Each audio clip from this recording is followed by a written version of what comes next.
and sages, and our fathers and our mothers stalked the way, dig down through the rubble, finding foundations on which our fathers and our mothers built a wood. Exploration pathways, crossing continents and our oceans to the home of liberty. Rise up and rebuild now on the foundations. Clear the path so others can find their way home.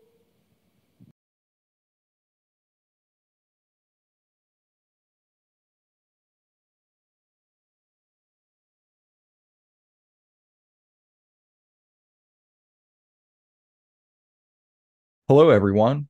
Welcome to Taproot, where we plumb the depth and encompass the breadth of liberty. My name is Todd Williams, and I'm honored to serve as your host. My co-host today is Marshall Wilson, husband, father, citizen, teacher, and former state legislator, infantry officer, and former missionary in the Peruvian Amazon. Hey, Marshall, how are you doing today? Hey, Todd, better than I ought to be. How about you? I'm doing great. Thanks for asking. So I think Good. this evening we're going to talk about the charter of the U.S. government Right. as defined by the Constitution. And I have a little quote that I would like to read here to start us off with, if that's okay. Man, please do. That's a fantastic quote. Okay, thanks. So this was found in the Federalist 45 and was penned by James Madison. And it says, quote, "The powers delegated by the proposed Constitution to the federal government are few and defined. Those which are to remain in the state governments are numerous and indefinite. The former will be exercised principally on external objects as war, peace, negotiation, and foreign commerce, with which last the power of taxation will, for the most part, be connected. The powers reserved to the several states will extend to all the objects which, in the ordinary course of affairs, concern the lives, liberties, and properties of the people, and the internal order, improvement, and prosperity of the state." Man, that is fantastic. Yeah, I thought so too. I was Well, just one of yeah, those things you that were just just looking at, happened to pop up, and I saw it, and I thought, I think that is a really yeah, good quote. well, if you do your research, things just happen to pop up, don't they? Sometimes they do, yes. Yeah. So anyway, it's a real privilege to work with a guy who actually thinks about this stuff and does his research instead of just sits here and talks with me. Thank you, Todd. I appreciate that. Oh, well, thanks. All right. So anytime we get involved, as we've said before, in an intellectual discourse, we have to define our terms. So the title of this episode is The Charter of the US Government. A charter is a document outlining the conditions under which a corporation, colony, city, or other corporate body is organized and defining its rights and privileges, outlining the conditions under which it is organized and defining its rights and privileges, or a document defining the formal organization of a corporate body, a constitution. All right, so the U.S. Constitution is the charter of the U.S. government. It formed the organization. Now, part of what a charter does is it describes the purpose of the organization. It describes the structure of the organization. It describes the powers and responsibilities of the organization. And, in other words, it defines the organization. And anything outside that definition is not a valid portion of that organization. I hope that makes a lot of sense to everybody. So, just for instance, if you're married and you have you have, gone through the marriage ceremony, you've signed the paperwork, you've been declared man and wife, then you have a charter for your family. Your family at that point is defined as you and your spouse. And if you have any kids that you bring into the marriage, that's a family. Anything that's outside of that relationship is not really your family. Now, you might consider them family. Todd, I consider you a brother, that sort of thing. But frankly, you still knock on the door before you come into my house the first time when you come to visit, right? Right. And I would do the same at your house. I'd ring the doorbell, knock on the door, maybe maybe throw things at the windows until you open the door or whatever. But the thing is, I am not an integral and organic part of your family. We're very friendly. We like each other. We enjoy hanging out, all that kind of stuff. That's all great. And once you've invited me into your home, I probably won't knock. If I have to go out to the car and get something to come back in, I probably won't knock, all that kind of stuff. But the idea here is that I'm not an organic part of the structure of your family. You're not an organic part of the structure of my family. Now, my kids love you. Matter of fact, Hadassah told me today that of all my friends, there were only a few that she'd met that she actually liked, and you were one of them. So I hope that brings a smile to your face, because Hadassah seems to think you're okay. Well, I think she's awesome. She is awesome. She is. But so the idea here is that the charter, in our case, we're talking about the U.S. government. So the U.S. Constitution defines the parameters of the organization, the purpose for which it is built, and the way that it operates. So let's talk first of all about the purpose. And we've run over this a number of times, and I know that I've said it umpteen bazillion times, but this is the purpose for the U.S. government.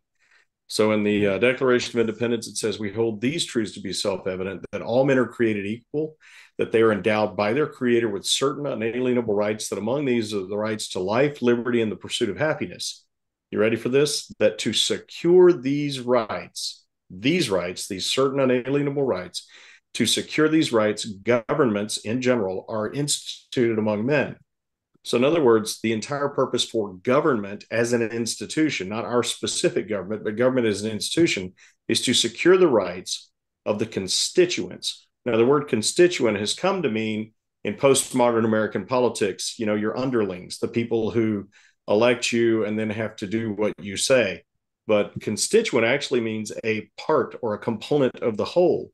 So it's not that they're a constituent of you, but they of the elected representative, but rather that if you're an elected representative, your constituents are constituents of the district that hired you, the organization that hired you, and for which you work. In other words, people you serve. In other words, you are literally their employee, which makes your constituents your employers if you're an elected member of government. So the entire purpose of government as an institution is to secure the natural rights of the individual citizen. The certain unalienable rights, natural rights are synonymous. Well, the U.S. Constitution is a government formed according to that principle, that government exists to secure your rights. And in the preamble, the introduction to the U.S. Constitution, it says this very clearly: we, the people of the United States, in order to form a more perfect union, establish justice and ensure domestic tranquility, provide for the common defense, promote the general welfare, and to secure the blessings of liberty to ourselves and our posterity, do ordain and establish this Constitution for the United States of America. This Constitution, it constitutes the government. It is the charter. It is the document that explains what the government is and why it exists, what this organization is. So the reason that this government exists is to secure your rights. And the ways that it goes about doing this is to form a more perfect union. Now, it says more perfect because a few years prior, the same people had tried to form a union of the various colonies into a confederation. And it was called the Articles of Confederation. Now, let's not get it mixed up with the Confederate States of America, which came, 100 years later or so, or less than 100 years later, 70, 80 years later. But that's not what we're talking about. We're talking about the initial attempt by the founders to form a U.S. government, or to form a government for the American colonies. And that was called the Articles of Confederation. It didn't work out very well. It was their first attempt. So they wrote the Constitution in an attempt to form a more perfect union. The purpose behind forming a more perfect union was so that that union could more effectively do the job that we just talked about, which is to secure the individual natural rights of all of the constituents, the people and the states who constitute that organization. So the way that it goes about doing that, the way that it goes about securing those rights is to establish justice, ensure domestic tranquility, provide for the common defense, promote the general welfare, and secure the blessings of liberty to ourselves and our posterity. And that's the reason that they ordained and established the Constitution, which is the charter of the US government. So they constituted the government. We are the constituents who formed it, who constituted it. I hope that makes sense to everyone. So you'll note that I said that the US government was formed of the constituents being the people and also the states. The states were actually sovereign entities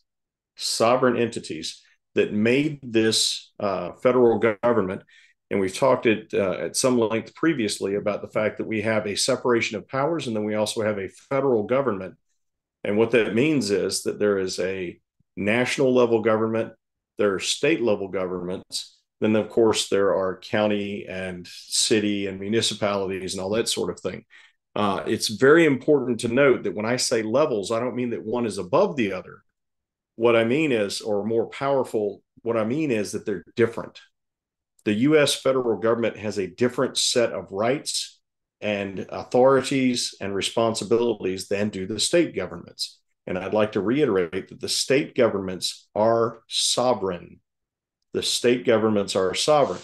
So let's talk about sovereignty for a minute. A sovereign is someone who can decide for himself what to do. The king in a land where you have an absolute monarchy, there is no parliament or anything else that tempers the king's power. He is the sovereign. He is the absolute sovereign. In the United States of America, we also have a sovereign. That sovereign is we the people.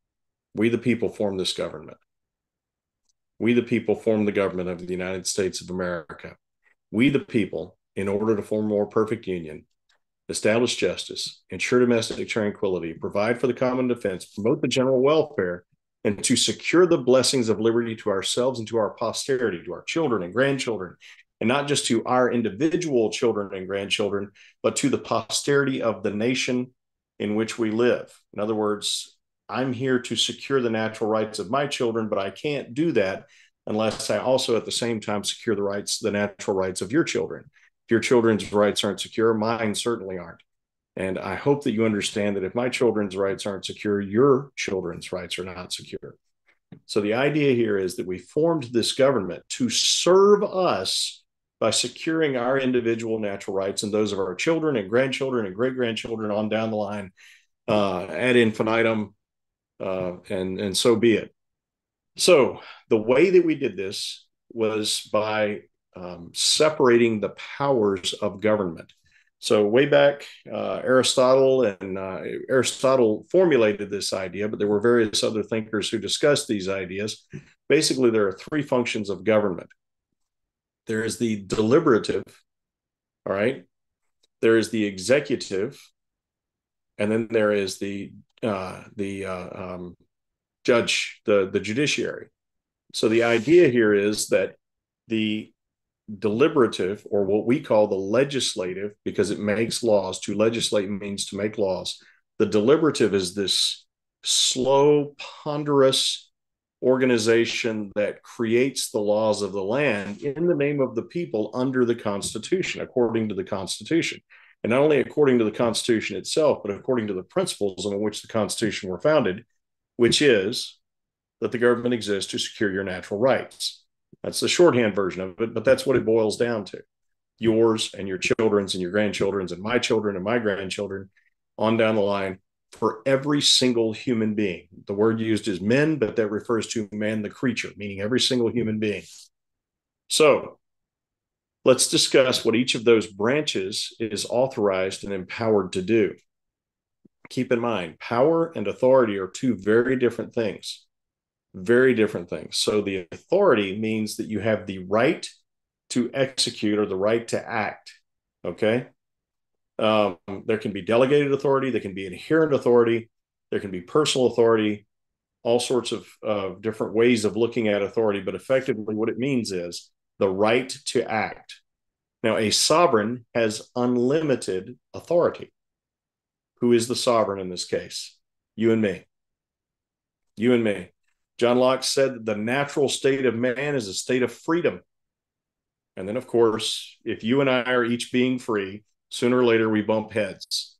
And we've got to figure out a way for us to live together in a society, which means that we have to have a system set up on an agreed to set of principles. And that system has to adjudicate between us. It doesn't mean the system owns us or that we work for the system. It means the system serves our benefit by ensuring that each of our rights are protected. That's what the system is all about. That system we call government, specifically the US government. All right, so we've got the deliberative or the legislative branch, which creates the laws. Reading directly from the US Constitution, we've got Article 1, Section 1 says, all legislative powers herein granted shall be vested within a Congress of the United States, which shall consist of a Senate and a House of Representatives. I know none of that surprises anybody, but let's actually think about what it means. All legislative power. Legislative meaning lawmaking. Lawmaking. Now, there are different names for laws.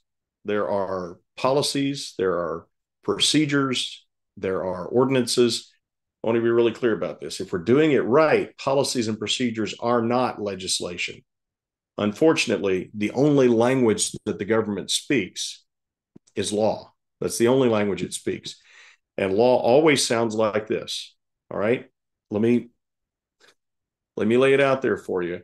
And if you will, just hang on a second before you start deciding that what I'm saying is crazy. Just give me a minute to explain what I mean. So law, it comes in one form, and that form is do this, behave in this manner, or forbear from behaving in this manner, or we will execute you. That's what a law is. So you're saying, well, you know, if I go over the speed limit, the police officer doesn't just drive up and shoot me in the face. Well, let's talk about that. So the police officer, nice guy, lives down the street from you, works for your county government. He's a sheriff's deputy or he's a city police officer. And he's a good guy, and he's just trying to do his job and keep the peace. Drives up next to you, pulls you over, says, hey, you were speeding. And you say, you're right, I was. He says, well, here's your ticket. You say, well, I don't want it. And he says, well, I have to give you this ticket. And you say, well, I'm not taking it. Or you accept it, and then you go home and you decide you're not going to pay it. What happens next? Well, there are fines and there are summonses and all that kind of stuff. Nobody actually shows up and shoots you, right? But if you, at each point, do not comply with what they're telling you, ultimately, you're saying, well, ultimately they'll take me to jail. Yes, but what if you don't want to go to jail? What if they show up at your house and they say, hey, look, we've asked you to pay these fines and you've refused to do that. You haven't sent us our money. You haven't shown up for the court dates. We've ordered you to show up for the court dates and you've denied our orders. And you say, well, what are you going to do about it? And they say, now, well, we have a warrant for your, they say, now we have a warrant for your arrest. You have a warrant for your arrest. So we're going to take you to jail. And you say, well, no, thanks. I'm not interested. I've got things going on right now. My kids have a ball game. I'm kind of busy. Thanks for the invite, but I'm not going to jail. Then what do? Well, then they use whatever means necessary to incarcerate you and take you to jail. Right. That nice gentleman. If that means they have to hold you at gunpoint, then that's what happens. That nice gentleman who lives down the street orders you to turn around so he can put handcuffs on you and put you in the back of his car and take you to jail. And you say, no, thank you. and that nice gentleman from down the street pulls his pistol out and points it at you and says, I need you to get on your knees and put your hands behind your back. I hope you're getting the picture here. Ultimately, government is force. It is sheer force. That's all it is. And it speaks one language. That language is law. Law is compulsion. And compulsion is always, always, always about force, violent force executed against those who do not obey. Is that a bad thing? Well, as we've discussed before, all men are created equal. We all have equal rights. They're endowed to us by our Creator. But at the same time, all men are corrupt. So we all misuse our rights at some point. So I have a right to do 95 miles an hour down the road because I own myself and I can do with myself as I will. However, my neighbors have a right to, not be run over as they're walking down the street in the neighborhood, and I'm trying to do 95 miles an hour because I'm exercising my freedom.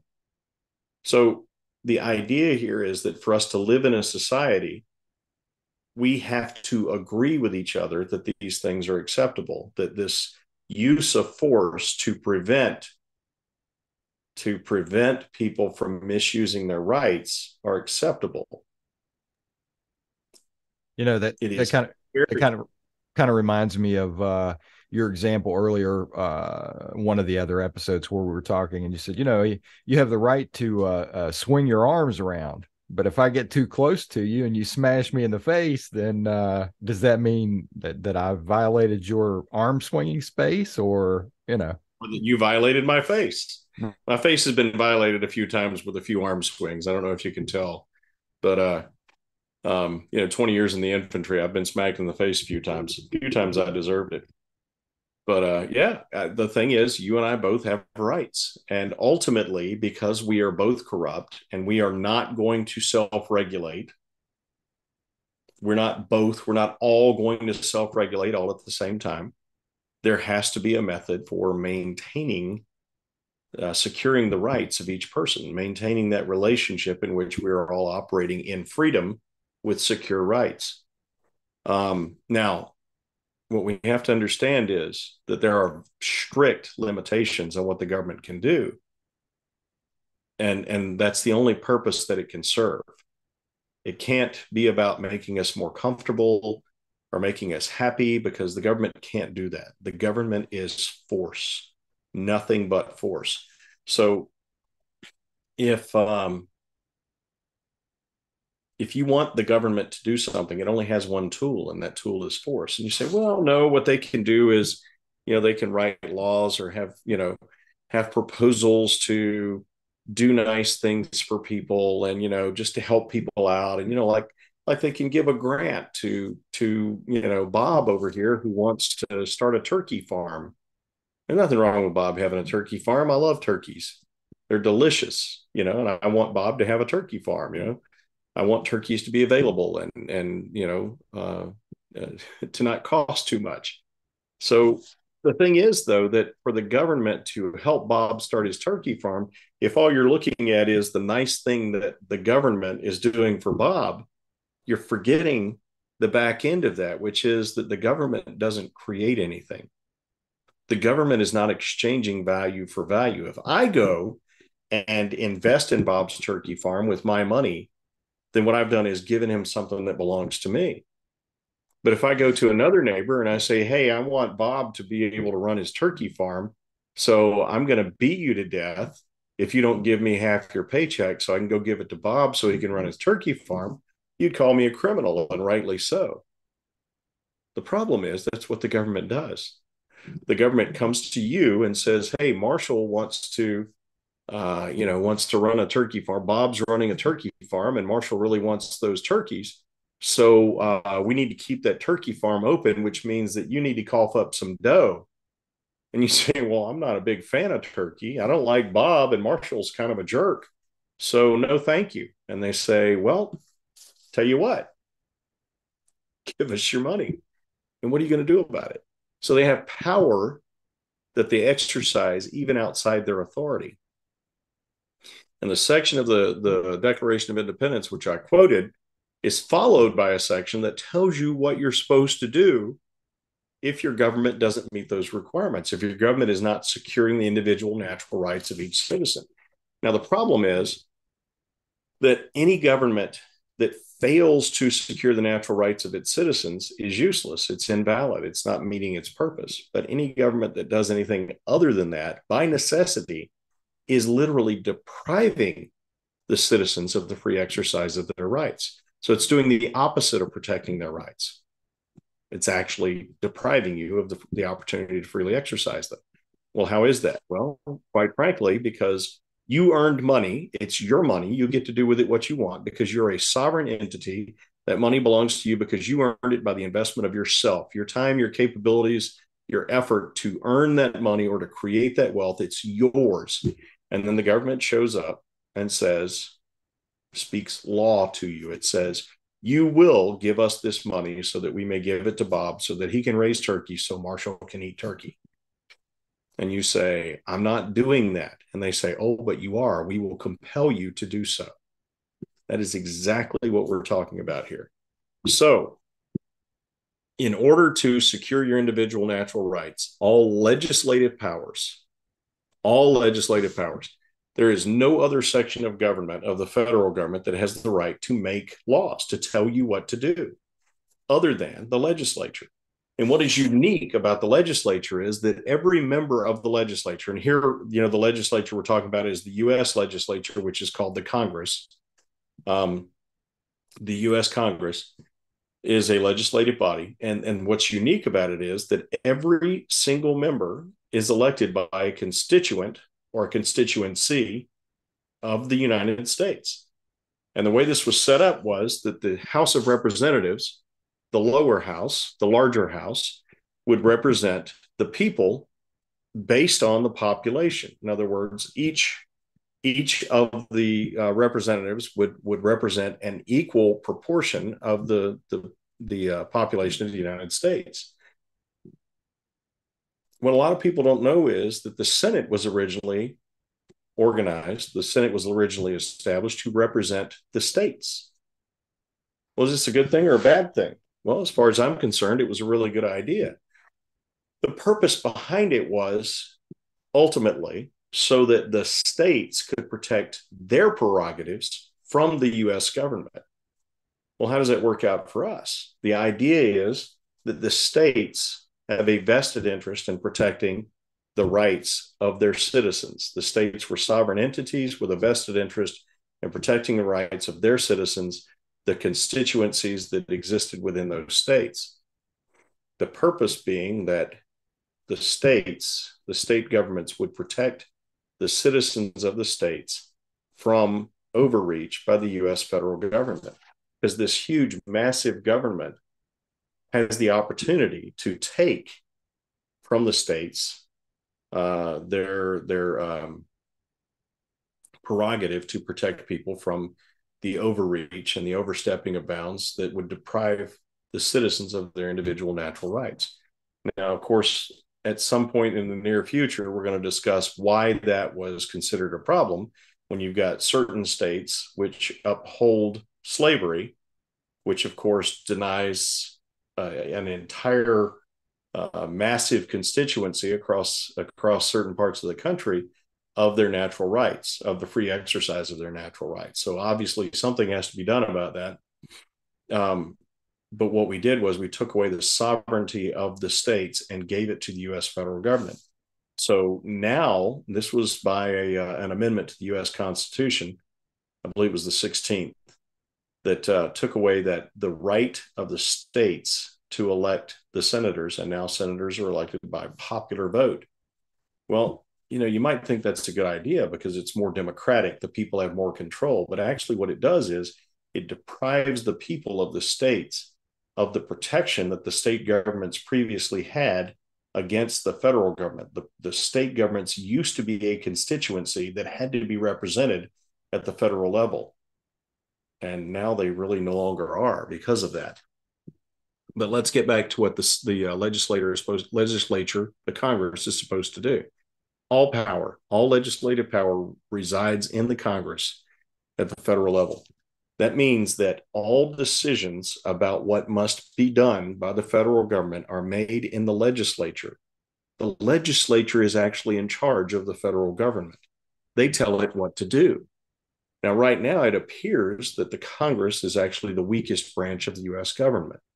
But that's only because we've allowed the powers and the authorities of the Congress to be usurped by the other two branches and actually to be concentrated in those other two branches. Part of the reason for that was because the Congress allowed itself to usurp authorities that it didn't actually have and to actually concentrate power that it was never supposed to have, to compel the states to behave in the ways that Congress wanted the states to behave. So let's once again, let's move on. So we've got the separation of powers. We're on the legislative, which is actually the power that thinks. It's the deliberative branch of the government that makes decisions about how the government should act. So Section 8 of Article 1 of the U.S. Constitution lays out specifically the powers of Congress.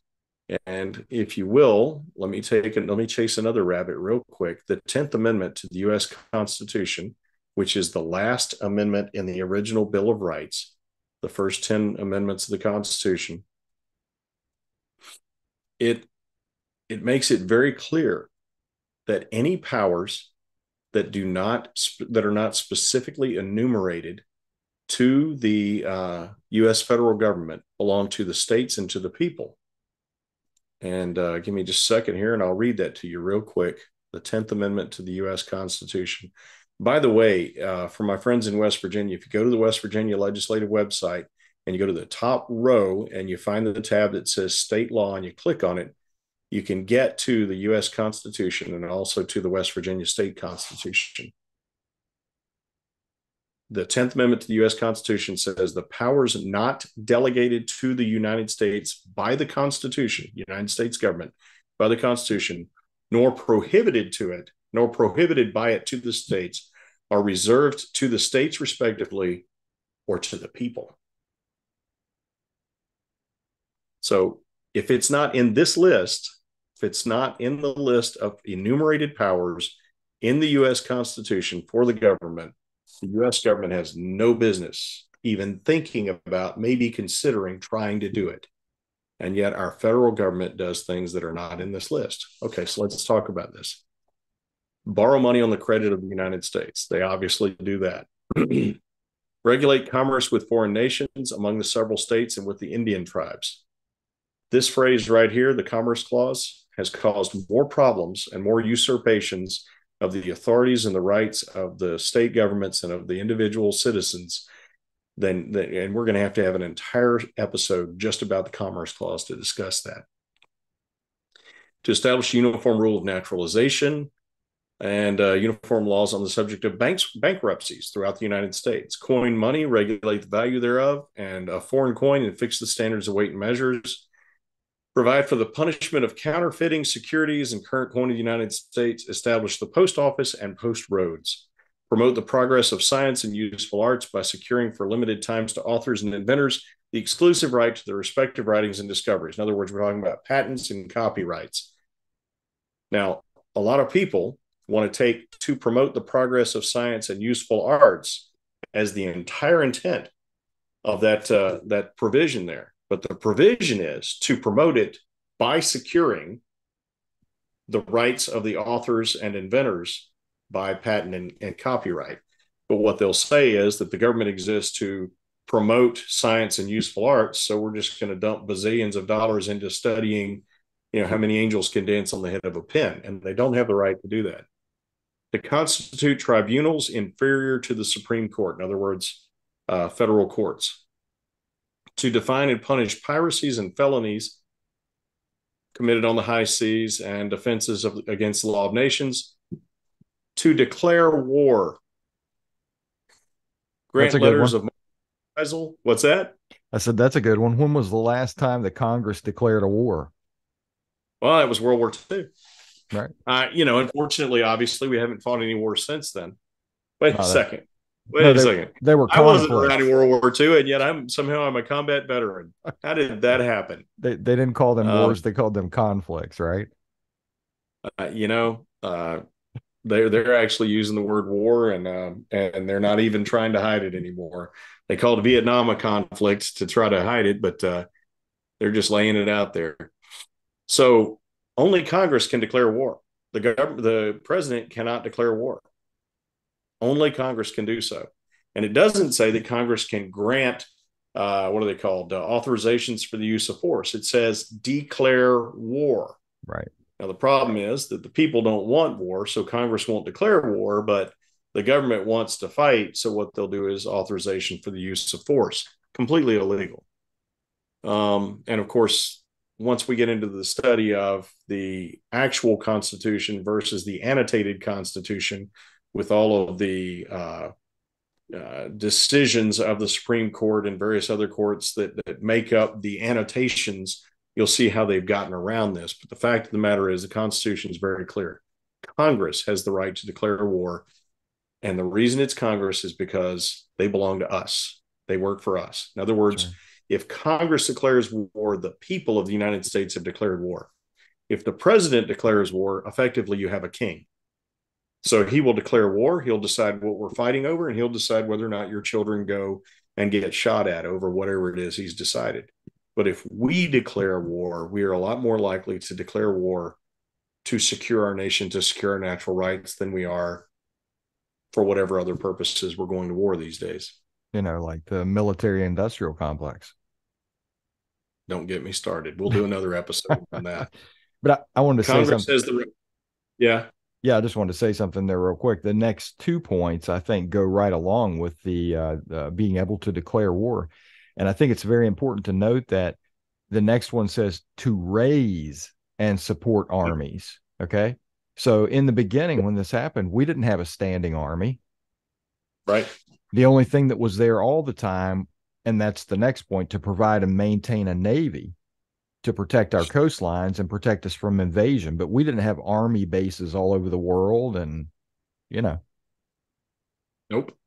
And that goes right back to the quote from Madison from the Federalist Papers that you read at the very beginning, that the federal government is supposed to be focused externally. The state governments manage things internally. The federal government only is involved in commerce among the states, and otherwise lets the states handle everything else internally. And the right. federal government is supposed to be focused externally and represent us all to the world, whether it's in war and diplomacy, statecraft, commerce, but it's supposed to be focused externally. And the reason that these two phrases that you're talking about here, these two provisions that you're talking about here, are so critical is to provide and maintain a navy. A navy is a strategic force, and especially in a nation that takes up most of a continent, the navy is critical because we're separated from most of the rest of the world by oceans. Right. So it makes sense. Of course, this was before people could fly. So, the Navy was the strategic force projection of the U.S. military, of the U.S. government. And it was the only way we could keep ourselves secure in the world. And then it says to raise and support armies. Well, there is a long-standing understanding that when a government has a standing army, it's constantly looking around for an opportunity to use it. You got a hammer in your hand, you're looking for nails. Everything looks like a nail, right?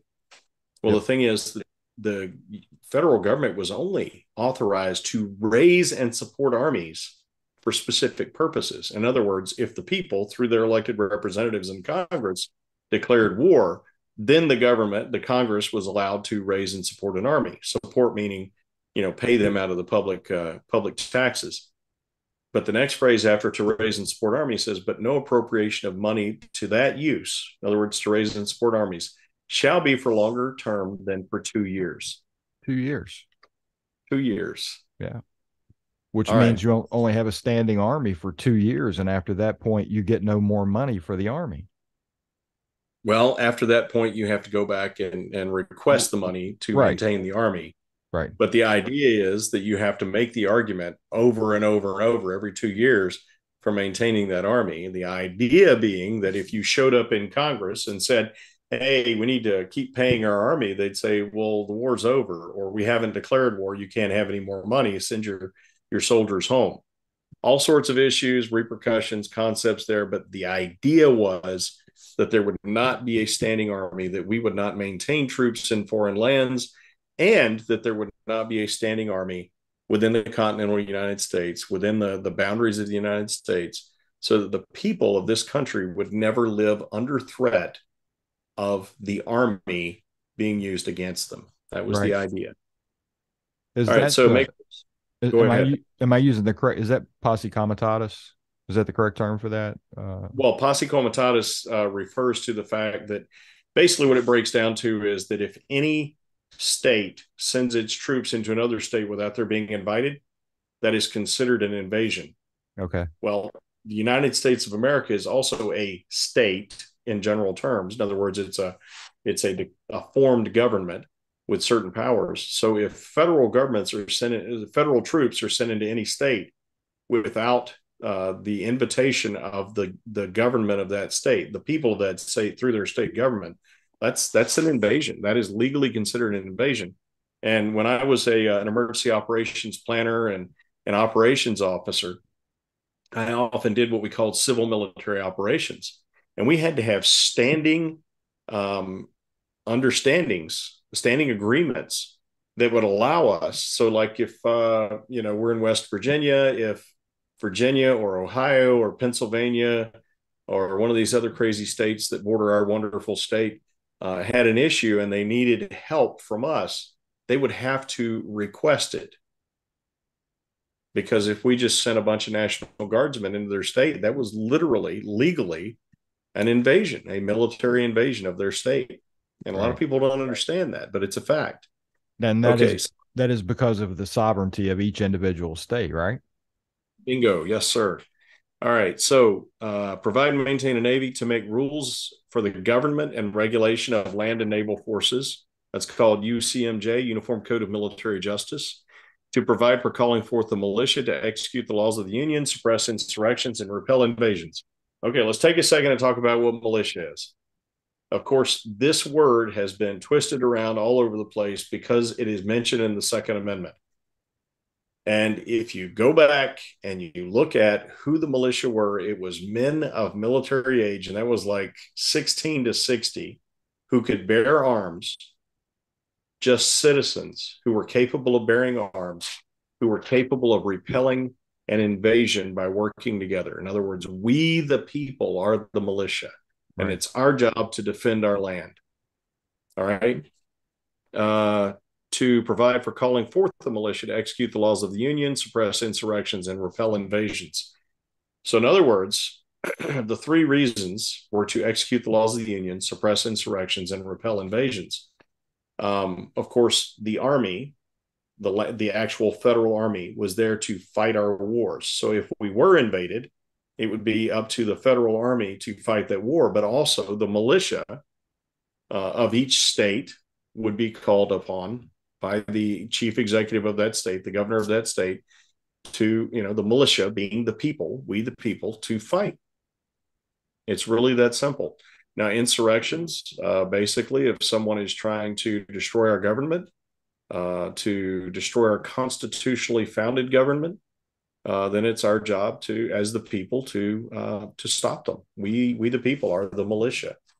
We will get a lot more into that as we go, but we need to keep going as to what the Constitution actually allows the government to do in general. Provide for organizing, arming, and disciplining the militia, and for governing such part of them as may be employed in the service of the United States, reserving to the states respectively the appointment of officers and the authority of training the militia according to the discipline prescribed by Congress.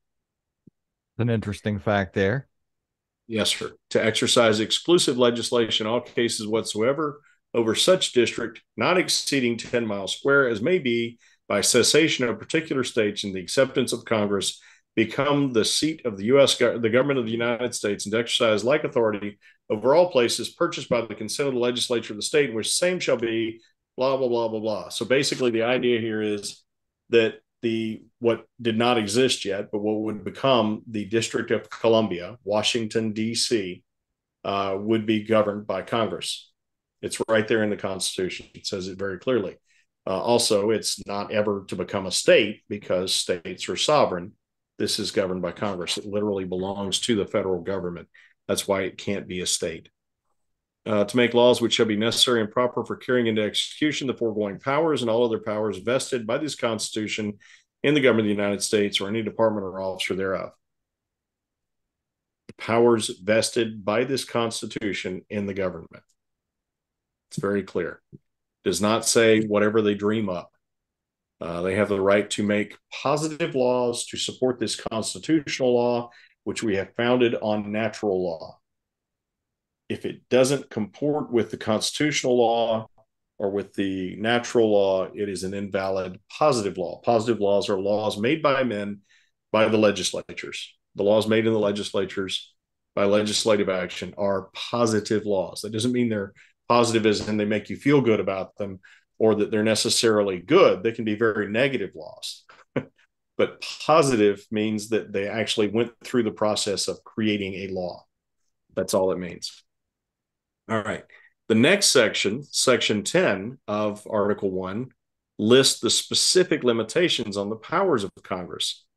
All right. So we're not going to read all of these, but basically, it says that Congress may not limit the importation, basically, of slaves until 1808. So between the time the Constitution was ratified and 1808, Congress was not allowed. The power of Congress to limit the importation of slaves in the United States was limited. This is shameful and pathetic, but it was a compromise. It was a compromise. I'm not justifying it. I'm saying that it was a compromise made by the founders because that was what was necessary to get the necessary agreement from all of the colonies, the states, to actually form the United States of America under this charter. I will tell you, however, that various of the founders, let's talk about Jefferson. People always want to talk about how Jefferson was a slave owner, which is a fact. They want to talk about how they believe that he thought it was a great idea. Actually, Thomas Jefferson wrote in a letter to, not Lafitte, it was to Tocqueville, Alexis Tocqueville. He said, "I tremble when I think that God is just and that he hears the prayers of the oppressed.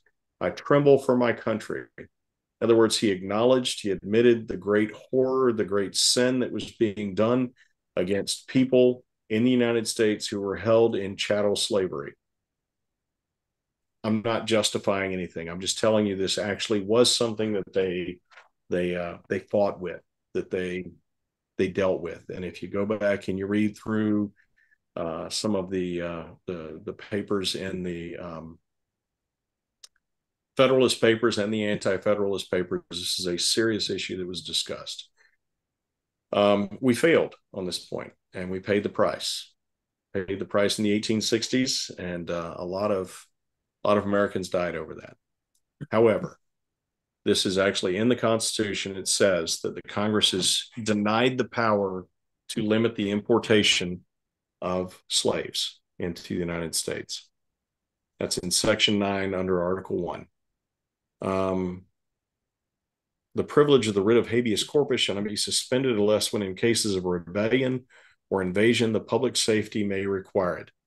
A lot of people may know this, but President Lincoln actually suspended habeas corpus at the very beginning of the war of, I hate calling it a civil war because a civil war is a struggle within a country over control of the country.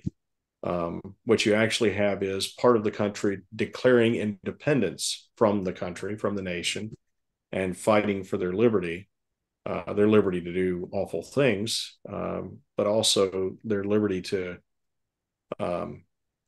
chart their own course. Now, their course included maintaining slavery, which, as we've discussed, is completely immoral and unacceptable. But it's important to understand what's really going on and to actually study these things rather than simply throw around a bunch of catchphrases and to simply look back at all these people and say, well, they're crazy and they're bad. They did bad things. We're all corrupt. We are all corrupt, and they all recognize that we are all corrupt. This is important. No capitation or other direct tax shall be laid unless in proportion to the census or enumeration herein before directed to be taken. What that says is that taxes, if I understand it correctly, taxes shall be laid upon bodies of citizens based on their population and not directly on citizens. The actual US income tax, federal income tax, was illegal under the Constitution. And it wasn't until the 17th Amendment that the US government was allowed to directly tax citizens. One of the worst things that this country has ever done. So we've got the allowing slavery to continue, and then we've got the allowing the income tax. And while you're on that subject, I'm going to throw something in there real quick. So in 1825, Wayman versus Southard, Congress unconstitutionally delegated the power to the federal court to establish its own rules of practice. And Chief Justice Marshall stated that the rulemaking power lied with the legislative branch, and it was the legislative function, and that Congress should have formulated the rules themselves. But no, that was given to the Supreme Court or the federal court. Excellent. That's an excellent point. I'm glad you brought that up. And that goes back into Section 8 here, where it says to constitute tribunals inferior to the Supreme Court. That's right there in the Section 8, the powers of Congress, Section 8 of Article 1. So anyway, it's got Section 8 powers, and then Section 9 is limitations on the powers. No money shall be drawn from the Treasury, but in consequence of appropriations made by law, and a regular statement and account of the receipts and expenditures of all public money shall be published from time to time. So the account would be the federal budget, and the withdrawals from the Treasury by consequence of appropriations would be the appropriations bills that regularly go through Congress. So the requirement is that the government can't just spend money. It has to actually have a law that tells it to spend that money, which is passed by the legislature, by the Congress. All right. So effectively, the legislative branch of whichever level of government, when we're talking about the federal government, it's the Congress. The legislative branch is the deliberative, the thinking branch that makes the decisions for how the government should function. That's what Congress does, or what it's supposed to do. So then you've got the executive branch. Execute, executive. That's what the executive branch does. It executes the laws that are created by the legislative branch at the behest of the people according to the Constitution. Now, the thing is that only the laws that are made at the behest of the people according to the Constitution, and the Constitution according to natural law. So the positive laws created at the behest of the people according to the Constitution, which is created according to constitutional laws according to natural law, only those are valid. Now, the problem is, of course, that the moment that a law goes into effect, whether it's valid or invalid, it is enforced by the executive branch. And of course, the only way that we have as the people to rectify that situation is either to compel our legislators to change that law, or to take it to court, to take it to federal court. So the executive branch, most of the power of the executive branch is actually vested in the president, who is the chief of the executive branch, or the chief executive. The president shall be commander-in-chief of the Navy and Army of the United States and of the militia of the several states when called into the actual service of the United States.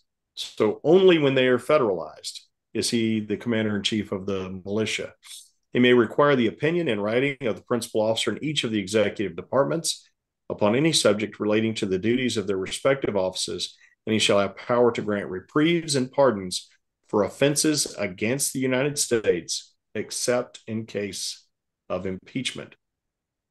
One of these days, we'll talk about impeachment in depth, but impeachment is a political process rather than a legal one, which is why someone can be impeached without, and then of course you're impeached in the lower house, and then the upper house, the Senate has to actually try the impeachment. And impeachment is more synonymous with an indictment than it is with a conviction. But once again, it's not a criminal trial. It's not even a civil trial. It is a political trial, quite honestly. Yeah. Now, keep in mind, I was in Charleston for the impeachment of the entire West Virginia Supreme Court, and that was something. We impeached the entire Supreme Court. Every single justice on the West Virginia Supreme Court was impeached by the West Virginia House of Delegates. And then the Senate refused to try it. In other words, the West Virginia Senate refused to do its job and try the impeachments. And that is one of the saddest, most corrupt things I've seen happen in West Virginia. Yeah, that was a mess. Sir? That was a mess. It was a total mess. And it has not been rectified.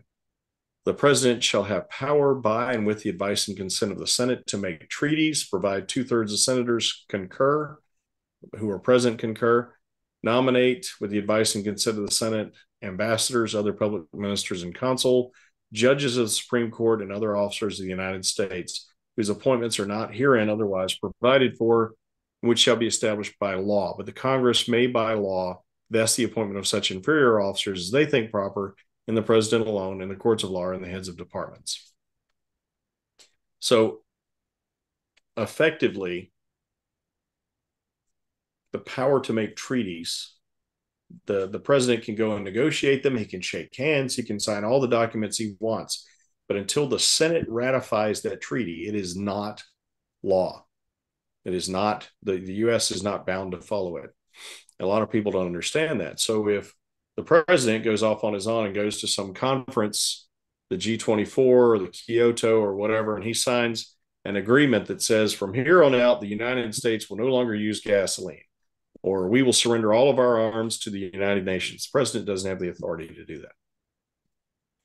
And frankly, even if the Senate were to agree, the Senate were to ratify his agreement, that treaty, the fact is that treaty would literally have no authority because it would go counter to the Constitution. So there are some concerns there. All right. So we have the legislature, which determines how the government should function, what it should do, what its daily operation should look like. And then there's the executive branch, which executes those orders from the people through their elected representatives in the Congress, in the legislative branch.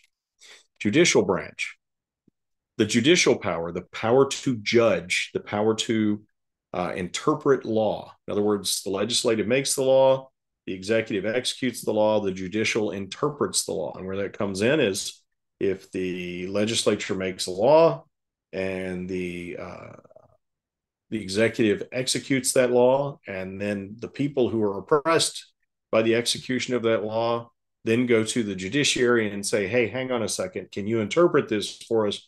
Can we get a ruling? Can you figure out whether or not this is the right thing to do? And that's what the federal judiciary is really supposed to do. This is interesting, though. The judicial power of the United States shall be vested in one Supreme Court and in any such inferior courts as Congress may from time to time ordain and establish. And that's what you were saying a while ago, Todd, is that Congress has the right to establish those courts and also has the right to tell those courts how to operate. Right? Yes, sir. All right. So I know we're running out of time here.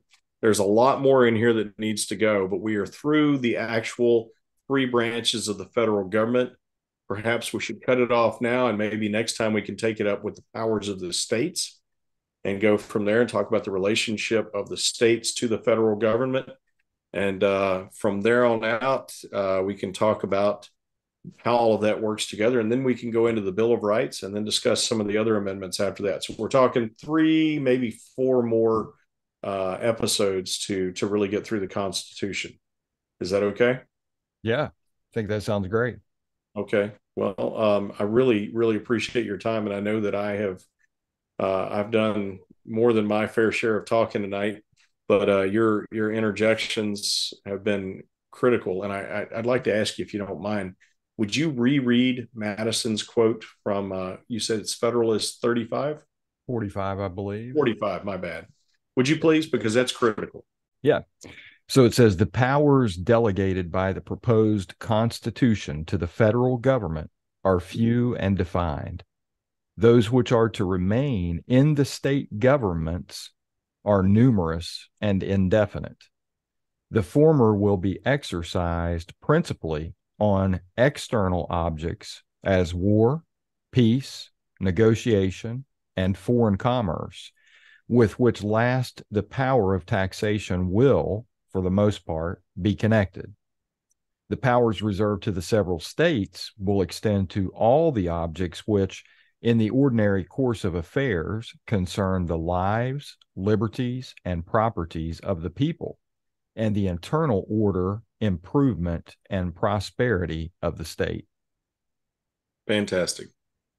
That is basically it in a nutshell. If you understand what Madison's saying here, and if you take a look at the 10th Amendment, it becomes pretty clear that the U.S. federal government has a very narrow lane. It needs to stay in that lane.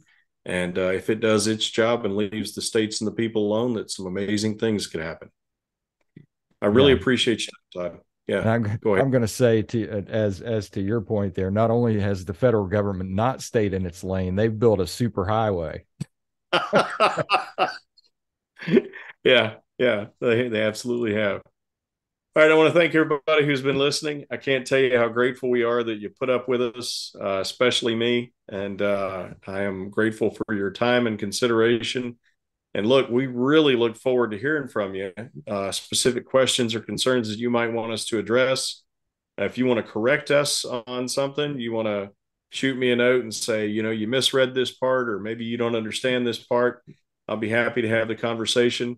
And thank you very much. Yes, absolutely. Thank you, guys. And we're working on several things in the background too. I just want to quickly note we're improving as we go. And Marshall and I are both a work in progress. And our podcast is a work in progress. Well, I just mean that, we're lifelong learners. Oh, absolutely. And we're always looking all for men are corrupt. Yes. We're just trying to get better. Yes, that's what it comes down to. Yeah. So thank you, guys. And please tune in for the next episode.